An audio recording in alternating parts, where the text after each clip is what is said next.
This one's for all you real estate investors out there who've had a seller back out of a deal and you don't want that to happen again. This is the podcast for 10xing your income and replacing your W-2 job through the business model of wholesaling real estate.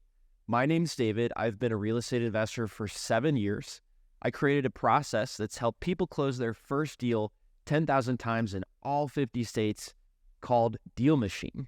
And most of the people who start real estate investing, 70% of the people who use DealMachine to find great deals, they're working on wholesaling. That's what this whole podcast is about.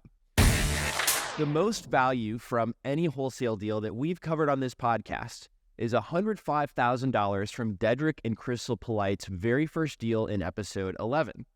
Average deals, I would say, are typically $20,000 to $30,000. And the way people are finding these deals, there's a lot on the line here if the seller backs out of a real estate deal. The way wholesaling works is you find a distressed seller and they would prefer to get rid of their house for a lower price for one reason or another. It's very similar model to a pawn shop where you bring in your junk and people know they're going to resell it for more and make a profit in between. That's what a wholesaler is doing, but just with real estate. So it takes money you're spending on marketing through direct mail or calling or buying data to know who to direct mail and who to call to see if they want to sell their house. Then once you have it under contract, you go out and you find a buyer who's typically going to pay more for that house than you've got it under contract for, and you make the difference. And typically, the more money someone has, as I've grown my own wealth, I've realized the less time I have to find really incredible deals. And so that's why wholesaling real estate works. You, as the beginner, can work on your deal finding skills and getting that under contract, which takes time. And then the buyer is willing to pay more for that because they have more money than time. So for you, you've spent time marketing to find the motivated seller and spend time with them to discover the details of their situation and why they'd like to sell. And then once that contract is signed, they're committing to do this deal with you. Then you go out, do inspections on the house, work to find buyers, have those buyers do their inspections on the house. So contracts are necessary so that everyone knows the time spent is not going to go to waste. So if they've signed a contract and then they want to back out, that is costing you a lot of time and possibly money. And also your reputation with buyers could be tarnished because the deal you've actually sold them on is not going to close. So I was actually in my 7th year of real estate investing before I've ever had somebody fail to close on me. It's not something that's happening all the time. So you don't have to worry about that if you're going into this and this is your very first deal. In fact, I'd even recommend just switching to episode 65 of the DealMachine podcast right now, which is a challenge to get your first deal. But if you have done some deals and you're curious about tools you can use to prevent somebody from not closing, keep on listening to this podcast. So it now happened a second time in my 7th year of investing. And I told my friend Philip Vegas, which we've had on the podcast as well, and he had a lot of questions for me. He's done a lot of deals. So I figured it would be helpful to make an episode about how I handled this for anyone else who's curious. So if you're like me, you're spending around $1,000 per month on marketing. You're also putting a lot of effort into communicating with the seller, understanding their problems, lining up the lender, and then finding that buyer. So in order to protect your reputation with the buyer, like I said before, we need them to hold to their word about, following through with what they committed to. Certainly, it's not fair for them to go with somebody else who they got a late higher offer from once you've already put in all this work and they've committed to you. So, because of these cases, I'm speaking of when the seller actually just maybe ghosted me, and didn't have anything else to say, or if somebody just no longer wanted to close because they got a higher offer, like that's definitely not okay with me. So here's 3 tools that I use to make sure that doesn't happen. So first of all, I use a purchase agreement. I'll go over the details of that. I talk about a tool called the notice of interest, and also I selected an attorney to help me out with these scenarios. So first of all, if you have not done a deal, you can actually get a contract at DealMachine.com/contract, and you can get that purchase and sale agreement that I use for wholesaling real estate, or getting that property under contract myself. It gives me the option to do both. And it's got 14 parts. The normal state contract that you'll probably use has 14 pages. Mine is only 3 pages because when I'm dealing with somebody directly, not with an agent, I typically want to make this as simple as possible so there are no reservations or questions or big terms that they don't understand that would make them feel uncomfortable. And so the parts of my contract is you really could close a deal on a napkin. I don't recommend it. I'm not a lawyer, but you basically need a buyer, a seller, an address, a sale price, and a sale date. That's really what you need to get that deal done. And so the first part of my contract is the date you're getting it under contract, the buyer, the seller, and the purchase price. And part 2 is also going into details about the purchase price and if there are any other terms, such as, I never honestly use the terms category, so I don't even know a good example from personal experience that I could share with you. The third part is proration. So property taxes, I say, will be prorated and rents will be prorated. So if it was rented out and they owed tax, they're paying their portion until you take it over because the tax bill comes once a year. So you don't want to get stuck with their old tax bill if you're buying the property at the end of the year. You should only pay for the taxes that incurred while you owned it, which is a few days left of that year. So number 4, the seller warrants the property to be free from hazardous substances.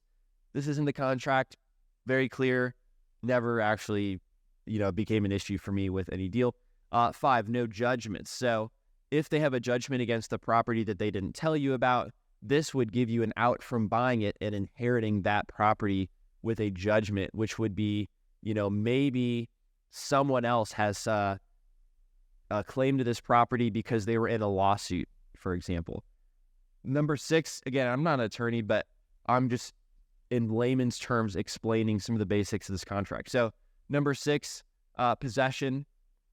So possession of the property, with keys and garage door will be delivered when the title transfers. And so that's pretty self-explanatory. Inspections. This is important for you.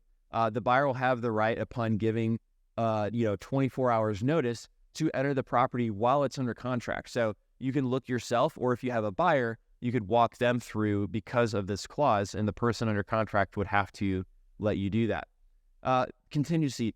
This contract is contingent on the buyer having the right to inspect the property directly or indirectly and assess its value, and also engage in professional inspections. So a little bit more detail on that. If they don't let you do that, you can back out of the contract. Risk of loss. So the seller's responsible for any additional damage to the property. If the tenant in the property damages the property, you don't have to close on it in the damaged condition. This can get you out. Acceptance. The instrument will become a binding contract when executed, and also it gives you a date that the contract would be void. So if they don't sign it by a certain date, this contract is void. And as a real estate investor, if you're making 4 or 5 offers, it's good that you don't have a 5th one accepted when you're all out of money or you're all out of buyers. You don't have enough funds or resources to handle that deal or do the inspections necessary. So that's why there's like a timeline. It creates some urgency, which is also a good sales technique to help them make a decision faster. Pretty standard stuff. Hey guys, if you know you want to quit your job in the next 3 months, make sure you're subscribed to this podcast because we've got some incredible frameworks with step-by-step instruction that you're not going to want to miss. Also, leave us a rating and review to let us know your favorite parts and why you want to get financial freedom. Deposits. So typically, earnest money could be, if you're buying a $100,000 house, maybe it's $1,000 if you're buying it retail. If you're actually buying it, from somebody directly who's in a tough situation, that house is run down, and you're going to wholesale it or not, people could put $100 down on earnest money and it's fine. It's something I see a lot when people are wholesaling. And so that's just up to you what you want to offer for the earnest money. Closing date, pretty easy. You set a closing date. The more time you give yourself, the more time you have to find a buyer if you're wholesaling. Of course, a lot of people in these tough situations really appreciate a fast closing date. So you'll have to find a balance there. And definitely talk about when they want to close before you drop this contract. So other agreements, buyer agrees to purchase the properties as is. The contract is subject to an appraisal, and the buyer will pay all the closing costs. That's something I always offer when I'm buying an off-market property because it just makes it easier. They don't have to worry about paying extra fees, and the buyer may assign or otherwise transfer the buyer's rights to this contract. So there's another contract called the assignment contract. So if you get this under contract and you want to wholesale it for a finder's fee, you'd use that assignment contract, which I believe, let me check the URL here real quick, DealMachine.com/assignment-contract. And sure enough, that's actually going to be the right URL to get you that assignment contract. And then, time's of the essence. So basically, you've got to move quickly once you've signed this contract to get the inspections done and quit. The seller can't delay a lot of stuff. And then prohibition, it establishes from transferring or selling the property while they have it under contract with you. They can't sell it to someone else. So that it's just got signatures for the buyer and the seller. So first of all, the whole point of this contract is to agree so that you can do your work and that they continue to obey what they agreed to until the time for closings. There's some time in between there. And so if they're not closing, then that's against this contract. So that's a problem because I've invested a lot of time and it's not fair. And that's why contracts exist. So, the second tool is if somebody actually doesn't close, which is like the closing date happens, you sign your documents with a title company, but they don't show up. Maybe they ghost you. They don't sign their contract, so they haven't closed, and so nothing happens, right? The title company's not going to enforce them to close. In fact, I had a title company tell me, oh, well, we can't force anyone to close. And I was like, well, let me get another opinion on that. So the first thing I wanted to do was there's a tool called the notice of interest. So what a title company does is if they are going to look up the title, they want to see if anyone else has an interest in this property. And so that's one of the things they're doing when they do a title search. That's what you're paying for when you actually, pay a title company to do some research. So you could file a notice of interest to prevent the seller from selling this property to someone else in the meantime while you guys work this situation out. So a notice of interest will be available at DealMachine.com/NOI. And it's kind of a weird document. So I wanted to go over that real quick. You as the buyer, prepare this yourself. It's a one-page document, and it says notice of interest to whom it may concern. Notice is hereby given that me, David, has an interest in a certain real estate property located in Marion County, Indiana, wherever your location is, by virtue of a purchase agreement dated January 3rd, 2024. So you put your date that y'all signed the purchase agreement, and you also put legal description. So you say it is more particularly described as, you get that parcel number, which is in DealMachine or your county website, otherwise known as, and then I put the regular address, and then legal description. Again, it's on DealMachine and the county website. You just put all that, so it's very easy to identify what property you're talking about. And then you sign it, and then below it says state of Texas, because I'm in Texas. So the property's in Indiana. The top part's all about the property, and then the bottom part is where it is being notarized. So on the 5th day of February, I actually went to the UPS store. Every UPS store has a notary, and this was just so weird at first. But a notary is somebody who's certified to verify identification. So this person asked for my ID. They looked at my ID, and they documented that I was, in fact, who I said I was, and I stood before them and signed this document. And then I scanned this in. I sent it to the title company, and I said, please file this notice of interest for me. So that's a notice of interest. It seems so weird, right? But what it's really doing is clouding the title, so they say, so that the seller can't sell this property while you have an interest in it. It prevents them from doing that while you guys work out your differences. So then I went and looked for an attorney to help, put some pressure on the buyer because they legally agreed to do something that they're not doing. So I Googled and reached out to 4 real estate attorneys in Indianapolis. I chose somebody who was where my properties are, not where I live. And I really didn't get a response, which was kind of surprising, but I guess everybody's busy. I asked friends at my local wholesaling meetup for referrals. I got 3 referrals and only one of them responded, but they weren't available till next month. I was like, I'm not waiting a month for this. I need to solve this quickly. Again, as the purchase agreement states, time is of the essence. So like the longer you let these things draw out, I feel like the less likely it is you're going to have a good outcome.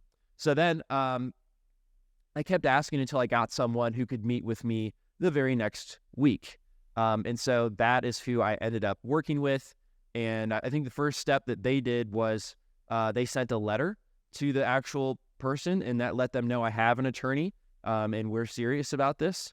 And ultimately, that's all it took for us to open those lines of communication and have them take this seriously and have a good outcome. So, if you're like me, you're spending around $1,000 on marketing. You're putting a lot of effort into communicating with the seller, discussing their problems, lining up a lender or a buyer if you're wholesaling.